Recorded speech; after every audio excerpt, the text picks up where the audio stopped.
sant bu baax carrément les techniciens et autres et toute l'administration de Seneweb ak ñi nga xam ne aussi ñoo taamu di seetaan li nga xam ne moom mooy rubrique Jalooré comme ni ñu ko waxee tey ñu war a waxtaanee ki nga xam ne moom mooy Doudou Ndiaye Coumba Rose un grand percussionniste quelqu'un qu'on ne présente plus dans le paysage culturel sénégalais comme ni ñu koy taamoo di def chaque mardi ak benn légende boo xam ne marqué na li nga xam ne moom mooy taarixu Sénégal ci histoire ci politique ci sport ak leneen ak leneen. jërëjëf Mané ñu bëggoon ñëw rek ci parcours ki nga xam ne moom moo di Doudou Ndiaye Coumba Rose kenn dootu ko présenté fii ci Sénégal mu liggéey fi lu am solo def fi ay jaloore ndax jaloore boo ko déggee nekkul rek ci dem yor ay arme xeex waaye itam nga daal di yóbbu sa turu dëkk feneen fu nga xam ne sax daanaka xamuñ ko woon États-Unis Europe Asie sax ki nga xam ne moom moo di Doudou Ndiaye Coumba Rose yóbbu na fa suñu culture nationale mu di sabar gi ñu am.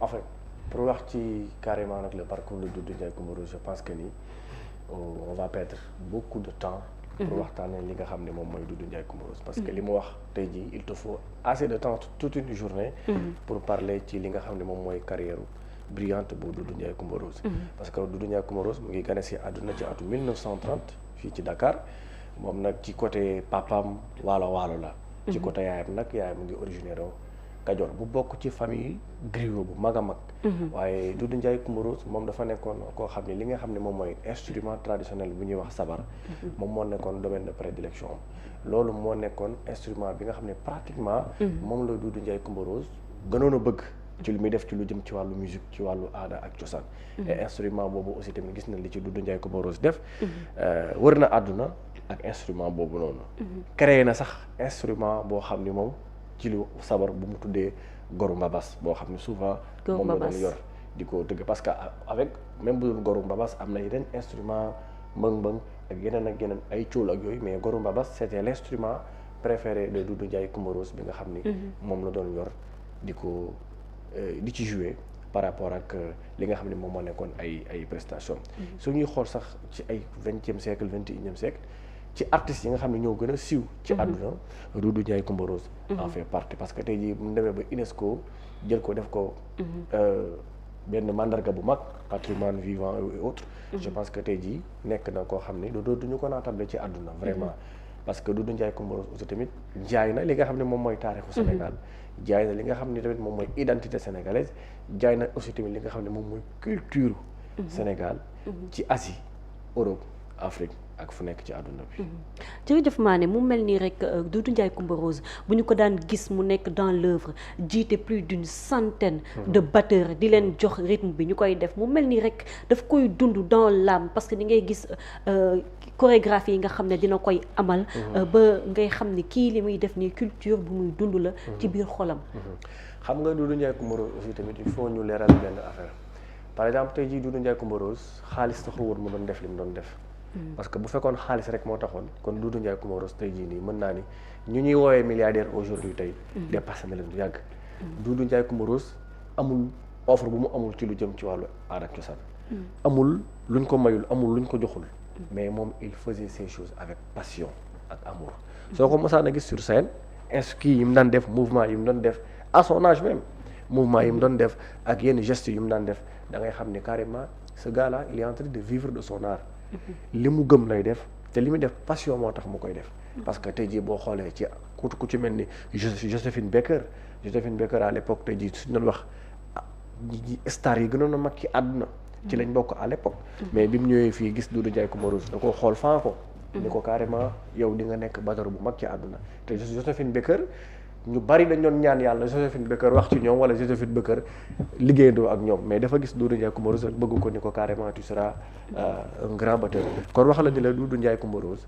moom il faisait ça avec amour et passion loolu moo waral tey jii nii yàlla may na ko ci ndam nag may na ko ci ndam wax dëgg yàlla Asie Europe ak Afrique foo dem tey jii nii Doudou Ndiaye Coumba Rose dañ lay xoolaat dañ lay jox cër am na ci ñoo xam ne sax tey jii mbubboo nañ turu Doudou Ndiaye Coumba Rose Europe ba am ci loo xam ne tey jii weesu na seen jot pour wax la ni la carrément le vieux il a complètement travaillé son art il a fait beaucoup de choses à ce qui concerne la culture ici son pays au Sénégal et ailleurs partout aussi à travers le monde. jërëjëf Mané mu mel ni rek am na benn distinction bu nga xam ne mënuñu koo ñàkk tudd. mu nekkoon en 2006 su ma juumul ñu daal di koy def rek trésor humain de l'UNESCO vivant.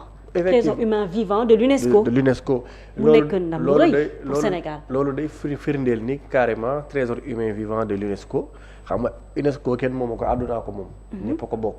léegi tey jii UNESCO bu demee ba jël benn nit def ko trésor humain vivant. muy Doudou Ndiaye Coumba Rose. ce qui veut dire que ni léegi Doudou Ndiaye Coumba Rose Sénégal moomatu ko. ce qui veut dire léegi c'est le monde entier. qui appartient à Doudou Ndiaye Coumba Rose. kon tey jii Doudou Ndiaye Coumba Rose patrimoine la boo xam ne àdduna bépp ko bokk léegi même parfois sax dama koy wax waa këram ni leen léegi yéen moomatu leen seen papa. parce que votre papa est devenu maintenant universel. tey jii ku UNESCO dem ba jox titre boobu noonu mooy yow wane nga loo xam ne carrément jar na lu tax ñu jox la titre boobu. loolu yëpp boo ko gisee mooy Doudou Ndiaye Coumba Rose ñi mu liggéeyandool dafa bari ay ñoom Maurice Béjart liggéey naa ak ay ñoom Maurice Béjart te Maurice Béjart ku dégg turu moom Maurice Béjart sa xel day dem ci danse classique yéen ñëpp dégg ngeen Gaston Berger de Saint-Louis. ki nga xam ne moom mooy Gaston Berger de Saint-Louis papaam moo nekk Maurice Béjart mu nekkoon le plus grand danseur ballet à travers le monde. Doudou Ndiaye Coumba Rose a travaillé avec lui ki nga xam ne mooy Peter Gabriel Doudou Ndiaye Coumba Rose a travaillé avec lui.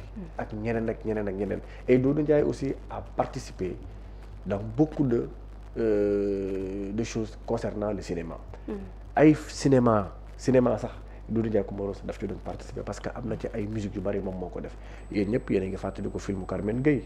vous avez vu Carmen Gueye. la performance de Doudou Ndiaye ci film boobu. vous avez suivi aussi tamit comment ça s'appelait encore benn film bu Leonardo DiCaprio bu sorti bu génn en 2006 les rythmes les mélodies les percussions yi nga xam ne moo na ci film boobu noonu Doudou Ndiaye Coumba Rose moom moo ko def ak yeneen ak yeneen ak yeneen ak yoo xam ne tey jii bu ñu ko doon wax ni di lim les performances de Doudou Ndiaye Coumba Rose je pense que ni duñu fi jógee wax la ne la li tax UNESCO def ko trésor humain vivant. loolu day firndeel ni rek carrément Doudou Ndiaye même de son vivant a été aussi une légende vivante. jërëjëf une légende vivante dinaa dellu si waat léegi ci yow Mané ndax bëgg naa ñu ñëwaat aussi ci grand théâtre bi nga xam ne tuddee nañ ko waaye damaa bëggoon d'abord laaj Babacar d'abord ba xam ndax xam na Doudou Ndiaye Coumba Rose ndax daan na dégg ay tëgg yi nga xam ne daan na ko amal Babacar. waaw Doudou Ndiaye Coumba Rose bien sûr parce que man bi ma ci gën a marqué mooy générique bu Walfadjri bi muy defee journal wolof. boobu moom moo ci gën a marqué parce que comme bi may nekk xale sama rêve yëpp moo doon journaliste ak déglu Walfadjri la. donc boobu ma ci gën a marqué. par la suite nag après bi ma gisee aussi ñi def sonorisation bi mu nekk en wolof rythme bi tëgg bi ak tout. j'ai posé des questions. après on m'a expliqué que ni c'est un Sénégalais Doudou Ndiaye Coumba Rose yeneen affaire yooyu noonu. foofu laa xamee Doudou Ndiaye Coumba Rose mais je pense que ne en terme de chorégraphie ak culture Sénégal aada ak cosaanam kenn mënul exclure jëmm ji. lu ko waral mooy non seulement.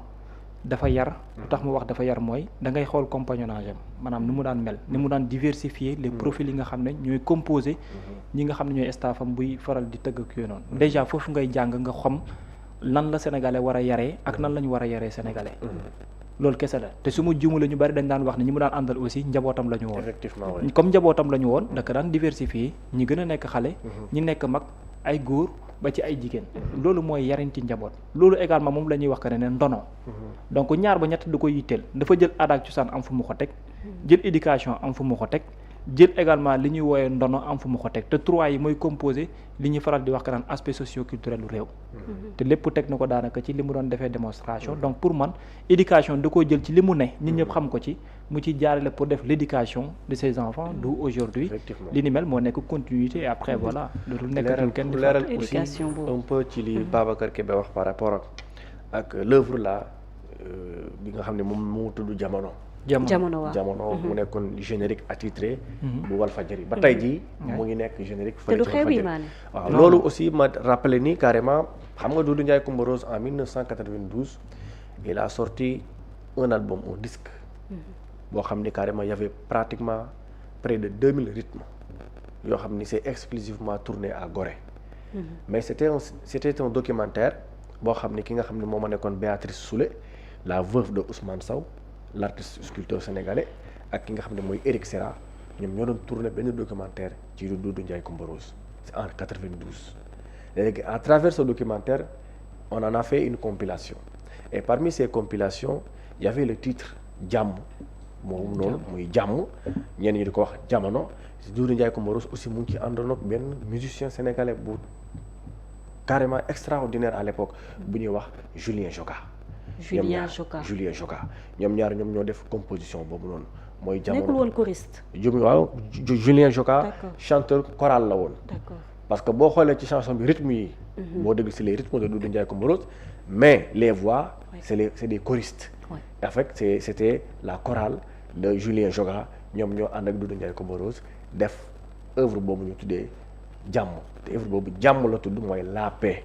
C'était aussi une manière aussi de faire la cohésion sociale entre l'islamo comme li ñu koy waxeeti dialogue islamo-chrétien entre les musulmans et les chrétiens te œuvre boobu aussi gis ngeen après l'œuvre a connu un franc succès au Sénégal et partout à travers le monde pour confirmer carrément li nga xam ne Babacar Kébé wax na ko léegi et Walfadjri aussi bokk na ci li participer ci visibilité œuvre boobu parce que Walf da ko doon jël tamit di ko def générique à chaque fois ñu doon préparer seen grande édition du journal mu nekkoon une belle œuvre entre Julien Joga ak ki nga xam ne mooy Doudou Ndiaye Coumba Rose. Vraiment une belle œuvre qui a su traverser les générations. Depuis boobu ba tey xam nga ne lu xew-xew yi waaye tey jii nii ba tey ñu ngi koy déglu te ba tey ça nous régale. Mais mu bëgg a ñëwaat rek ci aspect éducatif bi nga xam ne rek Doudou Ndiaye Coumba Rose daal dina koy amal ci li nga xam ne moom moo di prestation bi parce que boo doon gis ni ñu daan aligné woo ni ñu daan taxawee da nga daan gis un alignement. mais respect discipline boo xam ne dañu koy ànd ak seen tëgg yi harmonieusement en plus seen col da daan jot macha allah dañ daan tëgg muy jigéen muy góor dañ daan taxaw correct daal di tëgg li nga xam ne moom la ñuy amal sans dépassement sans dara. xam nga Doudou Ndiaye il était toujours accompagné des roses et des rosettes. Oui, c'est-à-dire ce sont ses enfants et ses petits-enfants. D'accord. Ses fils et petits-fils. Vous comprenez? Donc à chaque fois que Doudou Ndiaye Coumba Rose était entouré de ses enfants. Sa famille, mais il y avait une chorégraphie, il y avait une manière de gérer, il y avait une manière même de faire les mouvements. Donc, juste pour vous dire que carrément, au-delà d'être un bon percussionniste, le vieux était en même temps aussi un très bon scénariste, un très bon chorégraphe. Vous comprenez? Parce qu'il dansait. Il dansait. En même temps aussi, il faisait de belles prestations chorégraphiques. Ni muy tëggee noonu lay feccee te ni muy tëggee noonu la mën a calculer rythme en même temps.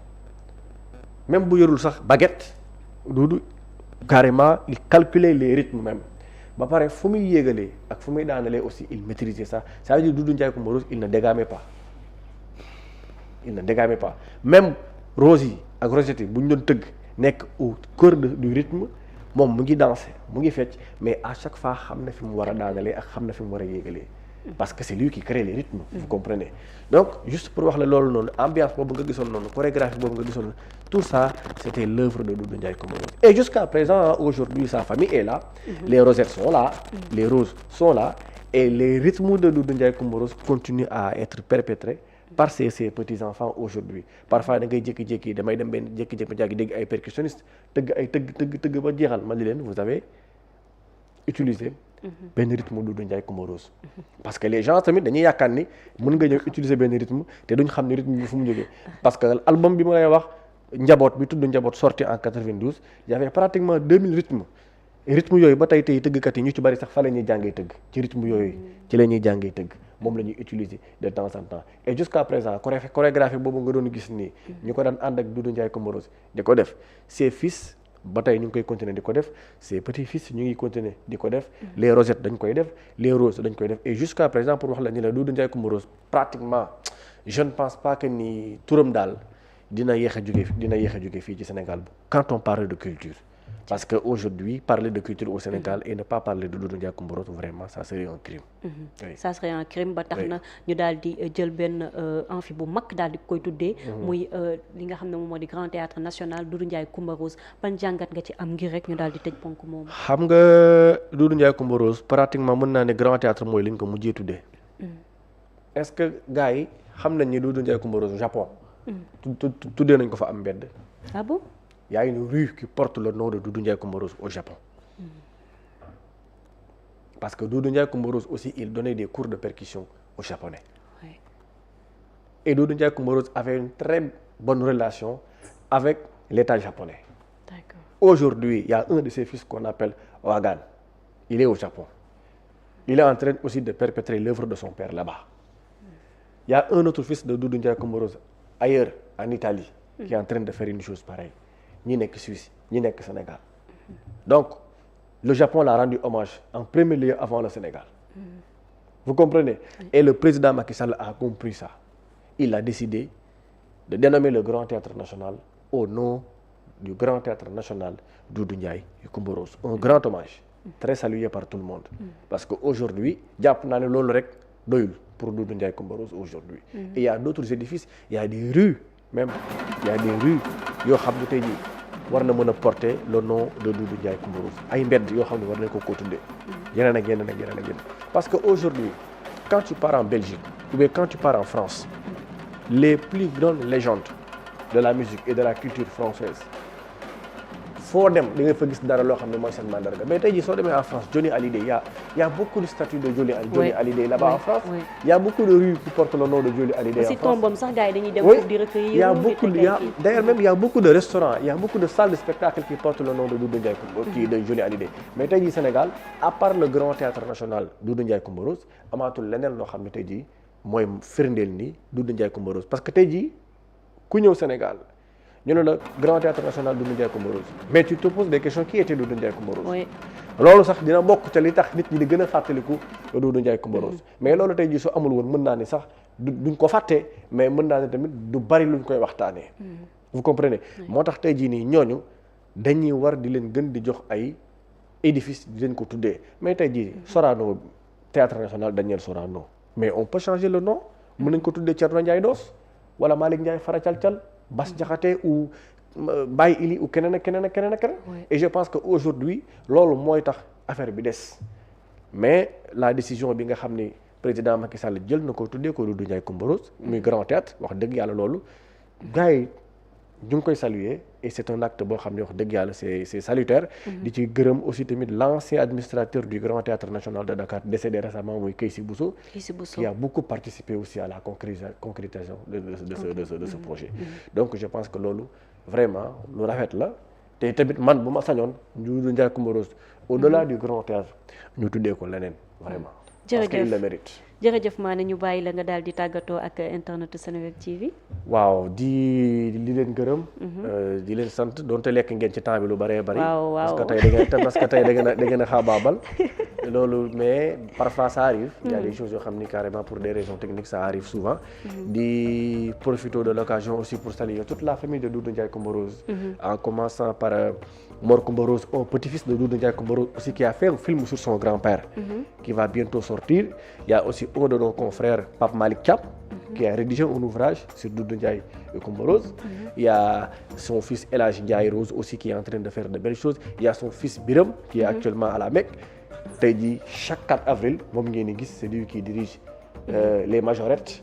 Doudou Ndiaye Coumba Rose aussi avait Biram Ndiaye Rose, Doudou Ndiaye Coumba Rose aussi avait une belle relation avec l'établissement Kennedy.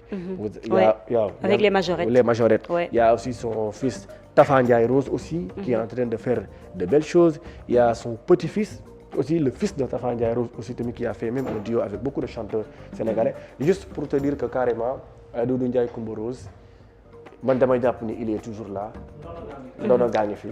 Sa famille est là. Babacar ñu bàyyi la kon nga tàggatoo. Mané ci waxtaan bu am solo bi ak profil bi nga xam ne aussi jot na koo choisir.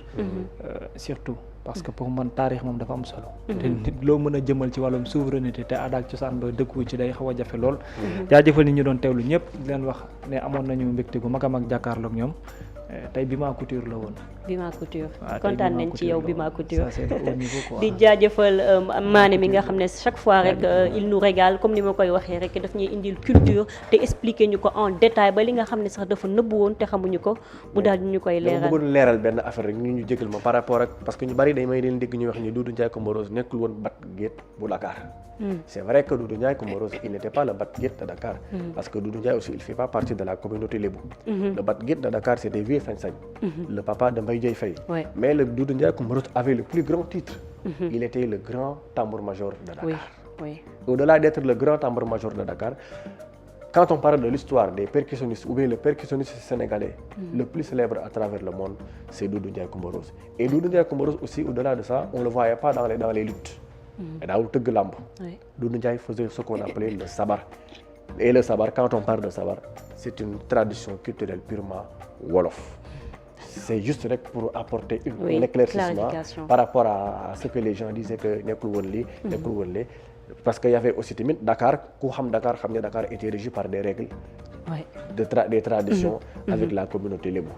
Merci Mané, leeral yi amoon na solo waaye di souhaiter un joyeux anniversaire à Toby Niane mi nga xam ne mu ngi nekk ci kër gi nekk technicien bu xarañ macha allah cant ak ngërëm ñenn ñi nga xam ne ñooñu doon suivre depuis ci suba ba léegi waaye itam techniciens yi nga xam ne ñoo nekk ci ginnaaw muy Aliou Ba ak Omar Sakho ñu ngi leen di sant di leen gërëm di leen jox dig daje ba ëllëg incha allah.